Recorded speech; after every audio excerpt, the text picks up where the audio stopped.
Kami di hadirat-Mu, Bapa. Persoalan demi persoalan yang kami hadapi, kebutuhan-kebutuhan yang sedang kami butuhkan, kebutuhan-kebutuhan yang mendesak di dalam hidup kami, Bapa. Kami serahkan di dalam tangan-Mu. Engkau mengetahui semuanya. Kami menyerahkan hidup kami dalam tangan-Mu, keluarga kami, juga orang-orang yang kami kasih, dan semua pergumulan yang kami alami. Dan sekarang kami mohon Bapa berbicara kepada kami. Bapa memberikan nasihat-Mu. Urapilah anak-Mu dengan Roh Kudus. Hamba Tuhan Yesus Kristus ini Engkau urapi agar menyampaikan firman kebenaran-Mu yang murni. Dalam nama Yesus Kristus kami bersyukur, kami berdoa Bapa. Kami sambut firman-Mu. Amin. Oke.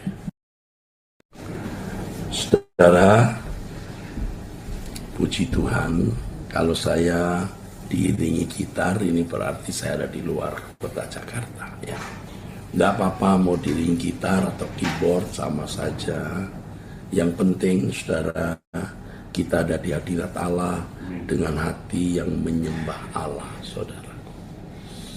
Saudara, sebenarnya tidak mudah membidik. Tidak mudah membidik Allah yang tidak kelihatan, itu tidak mudah, saudara. Saya mengerti, saudara, karena saya belajar terus dari muda, duduk diam di kaki Tuhan. Bagaimana membidik Allah yang tidak kelihatan itu. Ya, seperti orang belajar memanah atau menembak, saudara. Ini tidak bisa kita miliki dalam waktu singkat, ya. Ini bukan suatu yang mudah kalau kita berkata Bapa kami yang di surga. Itu tidak mudah sebenarnya. Orang bisa saja berkata Bapa kami yang di surga bla bla bla bla, berdoa. Mudah mengucapkan. Tetapi apakah bidikan kita benar-benar tepat? Atau apakah benar-benar suara kita sampai ke hadapan Allah?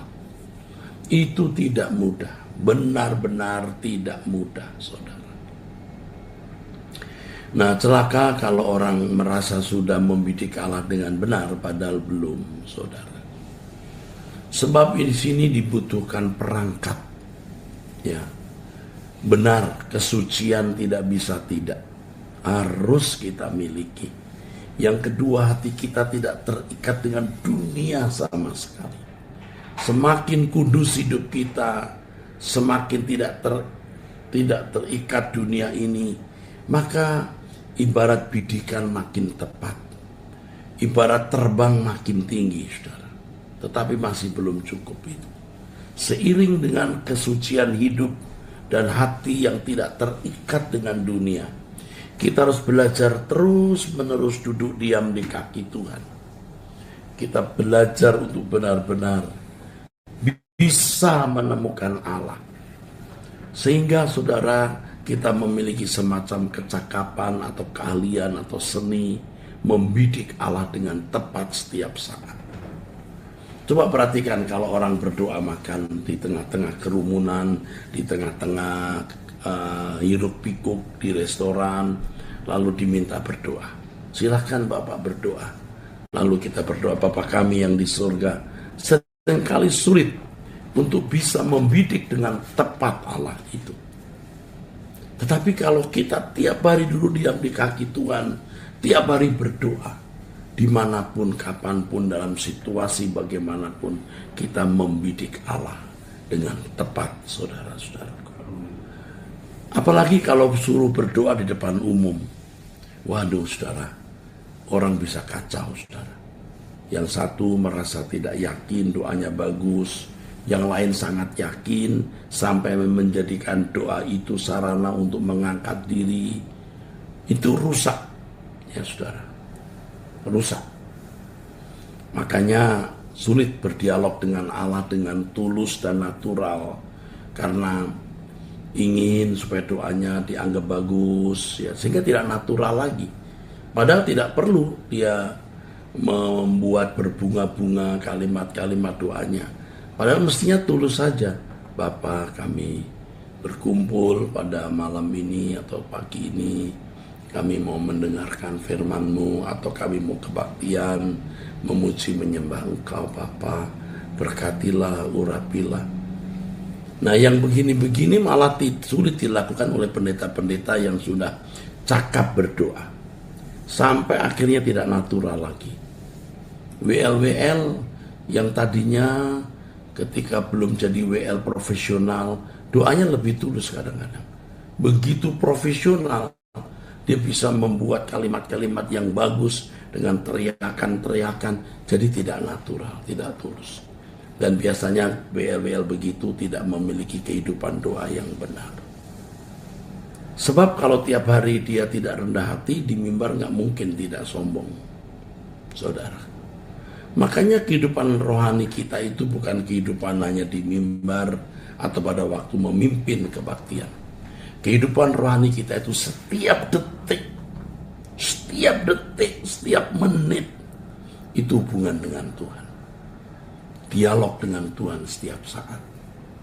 Ya, makanya waktu kita makan sendiri, kadang-kadang kita hanya dalam hati berkata, terima kasih untuk makanan ini Tuhan. Itu lebih tulus daripada, ya Bapa kami bersyukur untuk makan minum yang Kau hidangkan, Engkau telah memberikan hujan yang membasahi tanah, menyuburkan tanah. Malah kadang-kadang tidak natural. Saya tidak katakan salah mengucapkan kalimat itu. Tapi kalau dengan motif-motif yang tidak tulus dan tidak natural, akhirnya kita meleset membidik Allah. Allah tidak suka dengan kemunafikan.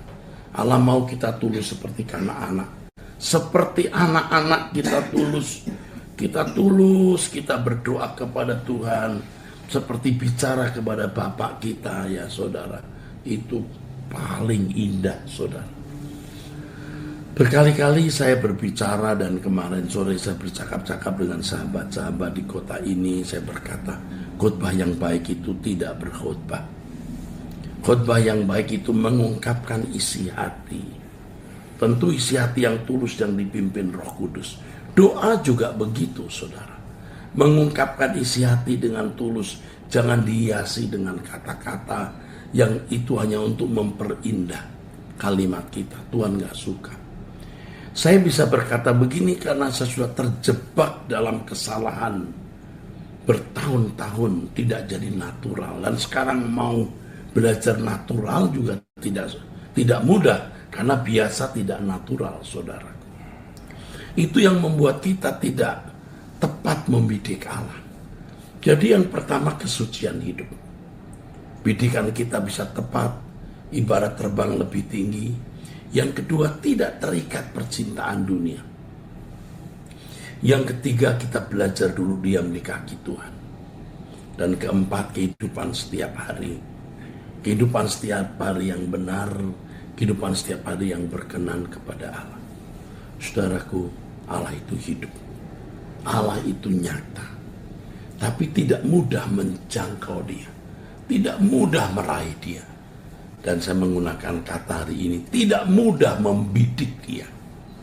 Ya saudaraku, dari getar cara isi doa seseorang, sebenarnya nampak seberapa kualitas rohani orang itu, seberapa dalam hubungannya dengan Tuhan, seberapa banyak dia telah setiap hari duduk diam di kaki Tuhan, saudara.